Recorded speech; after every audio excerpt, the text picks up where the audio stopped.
Shalom, saudara-saudara sekalian yang dikasihi oleh Tuhan kita Yesus Kristus.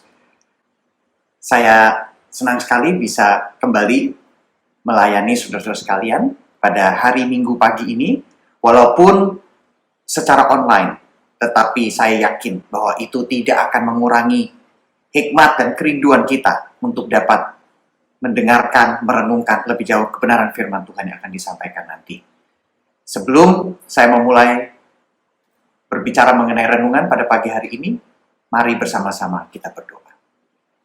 Tuhan Yesus yang bertahta di dalam kerajaan surga, kami sungguh mengucap syukur Bapa, kalau di hari Minggu pagi ini, kami diperbolehkan untuk kembali bersekutu, berkumpul bersama, walaupun secara online, untuk dapat merenungkan lebih jauh kebenaran firman-Mu. Bapa di surga, kiranya Engkau berkati setiap hati dan pikiran kami, bagi jemaat-Mu yang mendengarkan, walaupun hamba yang dipercaya untuk menyampaikan. Mampukanlah hamba yang terbatas ini untuk menyampaikan kebenaran-kebenaran firman-Mu yang tidak terbatas, agar pada saat hamba menyampaikannya, kuasa Roh Kudus saja yang memberkati, menguatkan setiap dari kami, baik yang mendengarkan maupun hamba yang menyampaikan, agar kebenaran firman-Mu dapat tersampaikan dengan baik, dapat menjadi berkat dan dapat memuliakan nama.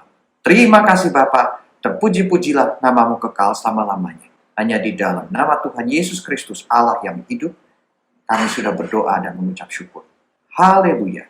Amin.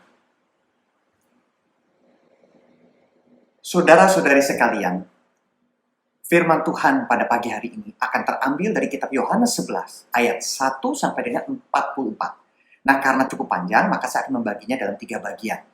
Mari kita baca terlebih dahulu ayatnya yang pertama sampai dengan ayatnya yang ke-16. Yohanes 11 ayat 1 sampai dengan 16. Demikian bunyinya. Ada seorang yang sedang sakit namanya Lazarus. Ia tinggal di Betania, kampung Maria dan adiknya Marta. Maria ialah perempuan yang pernah meminyaki kaki Tuhan dengan minyak mur dan menyekanya dengan rambutnya. Dan Lazarus yang sakit itu adalah saudaranya. Kedua perempuan itu mengirim kabar kepada Yesus, Tuhan, dia yang Engkau kasihi sakit. Ketika Yesus mendengar kabar itu, ia berkata, penyakit itu tidak akan membawa kematian, tetapi akan menyatakan kemuliaan Allah, sebab oleh penyakit itu anak Allah akan dimuliakan. Yesus memang mengasihi Marta dan kakaknya dan Lazarus.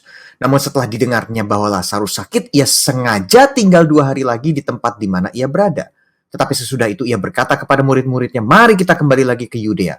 Murid-murid itu berkata kepadanya, Rabi, baru-baru ini orang-orang Yahudi mencoba melempari engkau. Masih maukah engkau kembali ke sana? Jawab Yesus, bukankah ada 12 jam dalam satu hari? Siapa yang berjalan pada siang hari kakinya tidak terantuk, karena ia melihat terang dunia ini. Tetapi jikalau seorang berjalan pada malam hari, kakinya terantuk, karena terang tidak ada di dalam dirinya. Demikianlah perkataannya, dan sesudah itu ia berkata kepada mereka, Lazarus, saudara kita telah tertidur, tetapi aku pergi ke sana untuk membangunkan dia dari tidurnya. Maka kata murid-murid itu kepadanya, Tuhan, jikalau ia tertidur, ia akan sembuh. Tetapi maksud Yesus ialah tertidur dalam arti mati, sedangkan sangka mereka Yesus berkata tentang tertidur dalam arti biasa. Karena itu Yesus berkata dengan terus terang, Lazarus sudah mati.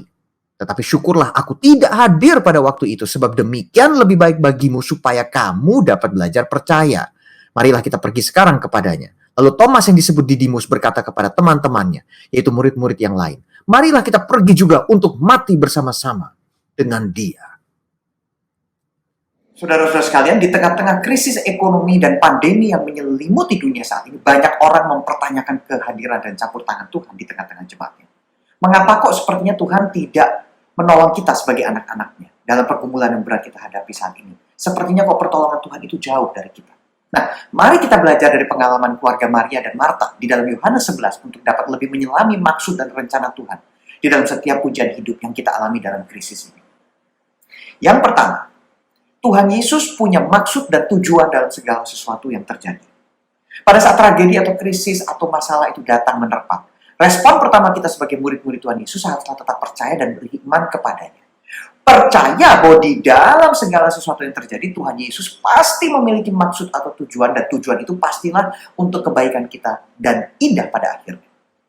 Mari kita baca kembali dari awal kitab Yohanes 11 ini. Dari ayat yang pertama. Ada seorang yang sedang sakit namanya Lazarus. Ia tinggal di Betania, kampung Maria dan adiknya Marta. Maria ialah perempuan yang pernah meminyaki kaki Tuhan dengan minyak mur dan menyekanya dengan rambutnya. Jadi sudah pasti ya saudara-saudara, Tuhan Yesus itu mengasihi Maria. Nah, kita lanjutkan dengan ayat ketiganya. Dan Lazarus yang sakit itu adalah saudaranya. Kedua perempuan itu mengirim kabar kepada Yesus, Tuhan, dia yang kau kasihi sakit. Ketika Yesus mendengar kabar itu, ia berkata, penyakit itu tidak akan membawa kematian, tetapi akan menyatakan kemuliaan Allah. Sebab oleh penyakit itu, anak Allah akan dimuliakan. Nah, saudara, kita bayangkan, tentu karena Tuhan Yesus mengasihi keluarga ini, pasti Tuhan Yesus akan segera datang ke desa Betania tempat Maria, Marta, dan Lazarus tinggal, bukan? Untuk menolong Lazarus. Namun kenyataannya, di ayat 5-6 dikatakan, Yesus memang mengasihi Marta dan kakaknya, dan Lazarus. Namun setelah didengar bahwa Lazarus sakit, ia sengaja tinggal 2 hari lagi di tempat ia berada. Nah, saudara-saudara sekalian dikasih Tuhan kita Yesus Kristus, aneh bukan? Kok Tuhan Yesus seakan-akan dengan sengaja menunda mendatangi Marta, Maria, dan Lazarus yang sedang sakit? Padahal sudah jelas bahwa Tuhan Yesus sangat mengasihi keluarga tersebut, bukan? Di Yohanes 11 ayat 5 dikatakan tadi Yesus memang mengasihi Marta dan kakaknya Lazarus. Apalagi Maria ialah perempuan yang pernah meminyaki kaki Tuhan dengan minyak mur dan menyekanya dengan rambutnya. Aneh ya, saudara-saudara. Kok malah Tuhan Yesus menunda kedatangannya? Nah, jawabannya terletak di dalam Yohanes 11 ayat 4-nya yang sudah kita baca tadi. Dikatakan di situ apa? Ketika Yesus mendengar kabar itu, ia berkata, penyakit itu tidak akan membawa kematian, tetapi akan menyatakan kemuliaan Allah. Sebab oleh penyakit itu anak Allah akan dimuliakan. Jadi jelas ya saudara-saudara, ada maksud Tuhan di balik penundaan kedatangan Tuhan Yesus tersebut. Yaitu supaya apa? Oleh penyakit itu anak Allah, yaitu Tuhan Yesus, akan dimuliakan. Nah, saudara-saudara, ini mengingatkan kita kembali pada apa yang terjadi dalam Yohanes 8, bukan? Apakah semua saudara ingat? Yohanes 8 menceritakan tentang orang yang buta sejak lahirnya. Ya, supaya kita refresh memori kita lagi, kita baca lagi ya secara cepat Yohanes 8 ayat 1 sampai dengan 11. Dikatakan di situ waktu Yesus sedang lewat, ia melihat seorang yang buta sejak lahirnya. Murid-muridnya bertanya kepadanya, Rabi, siapakah yang berbuat dosa? Orang ini sendiri atau orang tuanya? Sehingga ia dilahirkan buta. Jawab Yesus, bukan dia dan bukan juga orang tuanya. Tetapi karena pekerjaan-pekerjaan Allah harus dinyatakan di dalam dia. Kita harus mengerjakan pekerjaan dia yang mengutus aku selama masih siang. Akan datang malam di mana tidak ada seorang pun yang dapat bekerja. Selama aku di dalam dunia, akulah terang dunia. Setelah ia mengatakan semuanya itu, ia meludah ke tanah dan mengaduk ludahnya itu dengan tangan, lalu mengoleskannya pada mata orang buta tadi dan berkata kepadanya, pergilah, basuhlah dirimu dalam kolam Siloam. Siloam artinya yang diutus. Maka pergilah orang itu. Ia membasuh dirinya, lalu kembali dengan matanya sudah melek. Tetapi tetangga-tetangganya dan mereka yang dahulu mengenalnya sebagai pengemis berkata, bukankah dia ini yang selalu mengemis? Ada yang berkata, benar, dialah ini. Ada pula yang berkata, bukan, tetapi ia serupa dengan dia. Orang itu sendiri berkata, benar, akulah itu. Kata mereka kepadanya, bagaimana matamu menjadi melek? Jawabnya, orang yang disebut Yesus itu mengaduk tanah, mengoleskannya pada mataku, dan berkata kepadaku, pergilah ke Siloam dan basuhlah dirimu. Lalu aku pergi. Dan setelah aku membasuh diriku, aku dapat melihat. Saudara-saudari sekalian, kadang-kadang Tuhan Yesus itu membiarkan sesuatu terjadi agar kita dapat belajar untuk beriman dan percaya kepadanya.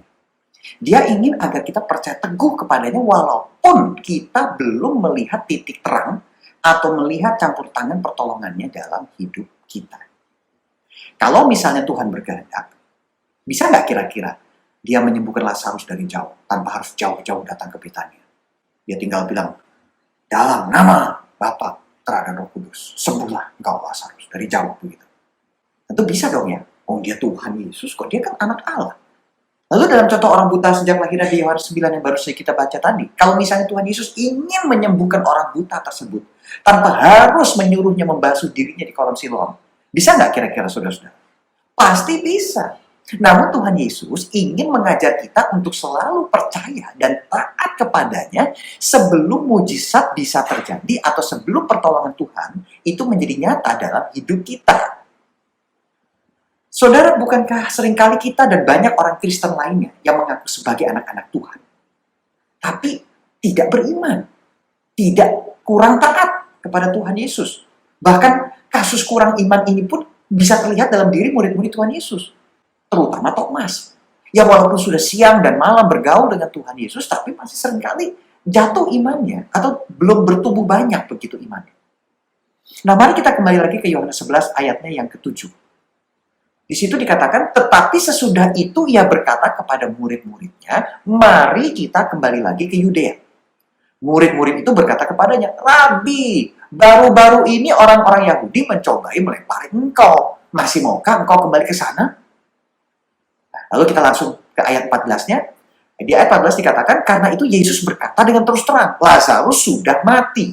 Tetapi syukurlah aku tidak hadir pada waktu itu. Sebab demikian lebih baik bagimu, supaya kamu dapat belajar percaya. Marilah kita pergi sekarang kepadanya. Lalu Thomas, yang disebut Didimus, berkata kepada teman-temannya, yaitu murid-murid yang lain, marilah kita pergi juga untuk mati bersama-sama dengan dia. Nah, saudara-saudara sekalian yang dikasihi Tuhan kita Yesus Kristus, bayangkan ya, Thomas yang sudah notabene mengikut Tuhan Yesus sekian lamanya, makan, tidur, bersekutu dengannya setiap hari, masih juga tidak beriman dengan berkata apa? Marilah kita pergi juga untuk mati bersama-sama dengan dia. Ya udah deh, kalau Tuhan bilang begitu saya ikut. Ya udah sekalian aja mati yo gitu. Jadi pada akhirnya sih dia ikut gitu. Tapi dia punya keyakinan bahwa dia bersama-sama dengan murid yang lain pasti akan dilempari batu dan kemungkinan besar mati sebagai akibatnya. Nah, apakah itu iman?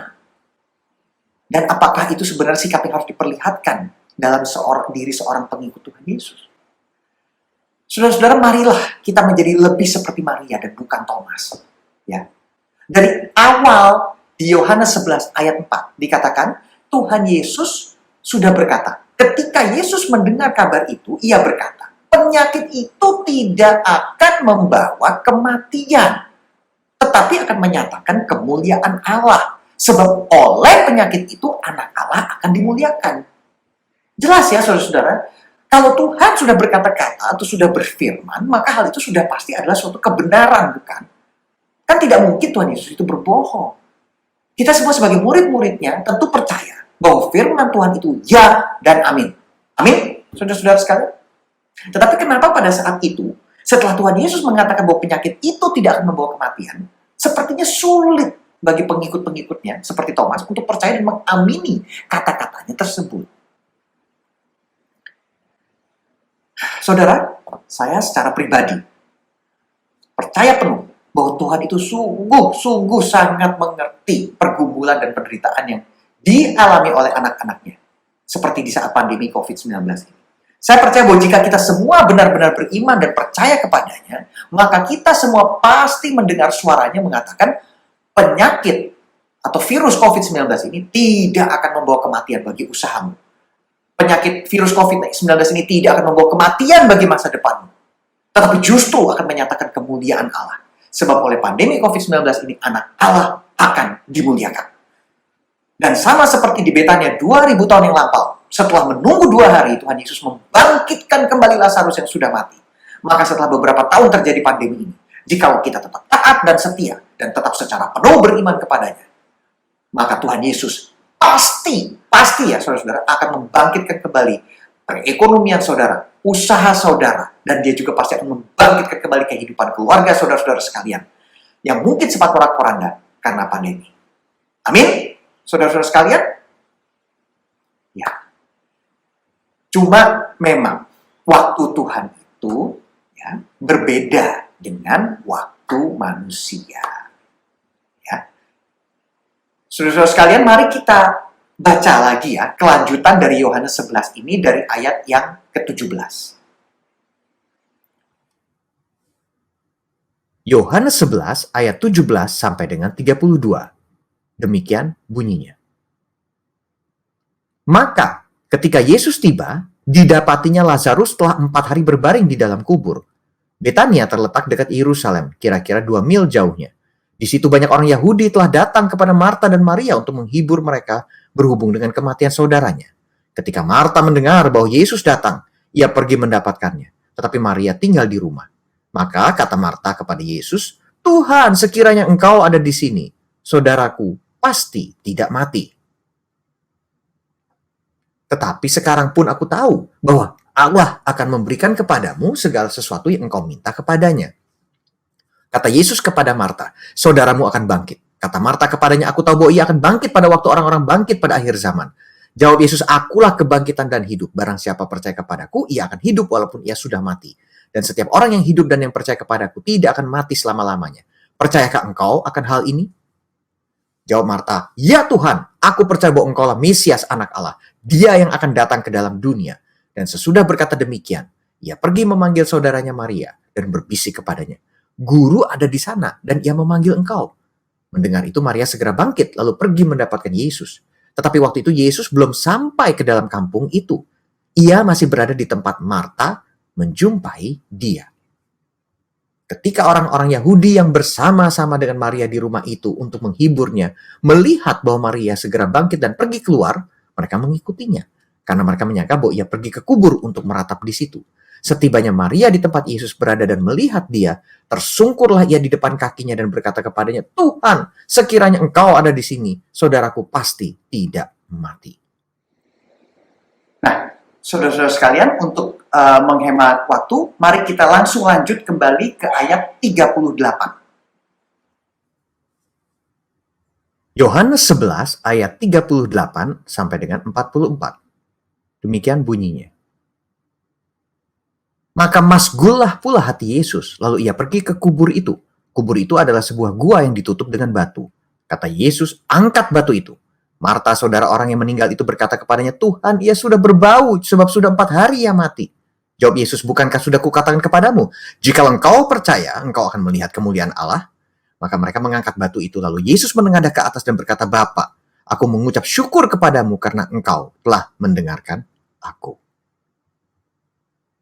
Aku tahu bahwa engkau selalu mendengarkan aku. Tetapi oleh karena orang banyak yang berdiri di sini mengelilingi aku mengatakannya supaya mereka percaya bahwa engkaulah yang telah mengutus aku. Dan sesudah berkata demikian, berserulah ia dengan suara keras, Lazarus, marilah keluar. Orang yang telah mati itu datang keluar, kaki dan tangannya masih terikat dengan kain kafan, dan mukanya tertutup dengan kain peluh. Kata Yesus kepada mereka, bukalah kain-kain itu dan biarkan ia pergi. Saudara-saudari sekalian, dari ayat-ayat yang baru saja kita baca tadi, kita bisa melihat bahwa Marta dan Maria tetap beriman dan percaya penuh kepada Tuhan, walaupun belum melihat gambaran jelas dari maksud Tuhan Yesus. Sedangkan Thomas yang disebut Didimus senantiasa dipenuhi keraguan, bahkan negativitas. Ya, dia baru percaya setelah melihat. Marta dan Maria, keduanya dalam kesempatan yang berbeda mengucapkan keyakinan yang sama. Mereka mengatakan, apa Tuhan, sekiranya engkau ada di sini, saudaraku pasti tidak mati. Ayat 21 dan ayat 32. Bahkan Marta menegaskan imannya kepada Tuhan Yesus dengan berkata apa di ayat 27? Ya Tuhan, aku percaya bahwa engkaulah Mesias, anak Allah. Dia yang akan datang ke dalam dunia. Marta dan Maria sungguh-sungguh sangat beriman kepada Tuhan Yesus, walaupun mereka mungkin tidak bergaul dengannya. Tidak bergaul seintim atau sesering ke-12 murid Tuhan Yesus. Dan karena iman yang sungguh kuat dan teguh inilah, maka keluarganya mengalami mujizat Tuhan dengan dibangkitkannya Lazarus. Di dalam Yohanes 11 ayat 40, dikatakan apa? Bukankah sudah kukatakan kepadamu, jikalau engkau percaya, engkau akan melihat kemuliaan Allah, yang berarti kita harus beriman dan percaya dulu. Kita harus taat dulu sebelum bisa mengalami mujizat Tuhan Yesus. Sebelum bisa mengalami mujizat Tuhan Allah. Ya. Nah, marilah kita kembali menguatkan komitmen kita sebagai murid-murid Tuhan Yesus untuk menjadi saksi-saksi Kristus dengan cara menyaksikan kebaikan dan kuasa serta mujizat Tuhan Yesus dalam hidup kita. Bagaimana Dia telah mengangkat kita dari segala macam keterpurukan dan pergumulan-pergumulan berat di dalam hidup kita.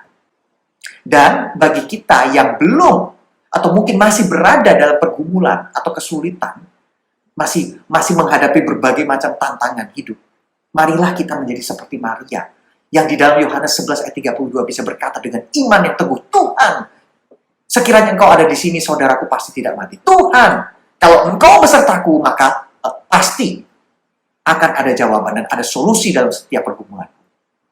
Marta dan Maria memiliki keyakinan teguh bahwa jika Tuhan bersamanya, maka pertolongan dan mujizat itu pasti akan terjadi. Janganlah kita menjadi seperti Thomas, yang baru bisa percaya kalau sudah melihat. Saudara-saudara sekalian, poin yang ketiga yang ingin saya sampaikan adalah Tuhan kita adalah Allah yang berkuasa, yang telah mengalahkan maut, dan kepadanya telah diberikan segala kuasa di sorga dan di bumi. Seperti dikatakan dalam Matius 28 ayat 18 kan.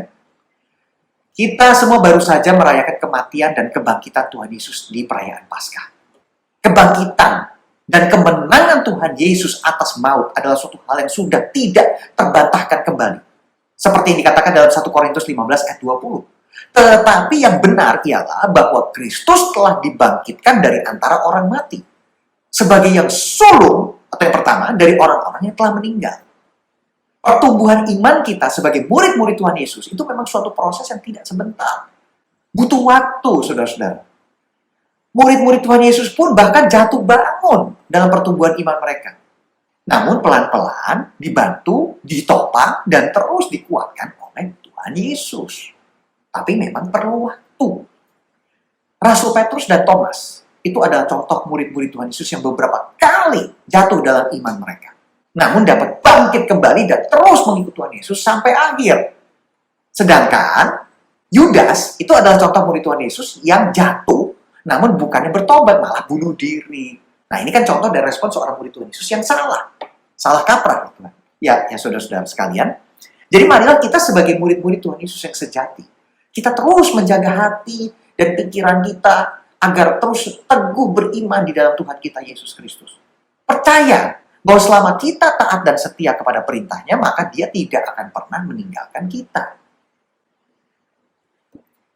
Saya ingin menutup renungan pada pagi hari ini dengan satu ayat dari 1 Korintus 15 ayat 58. Karena itu, saudara-saudaraku yang kekasih, berdirilah teguh, jangan goyah, dan giatlah selalu dalam pekerjaan Tuhan. Sebab kamu tahu bahwa dalam persekutuan dengan Tuhan, jerih payahmu tidak sia-sia.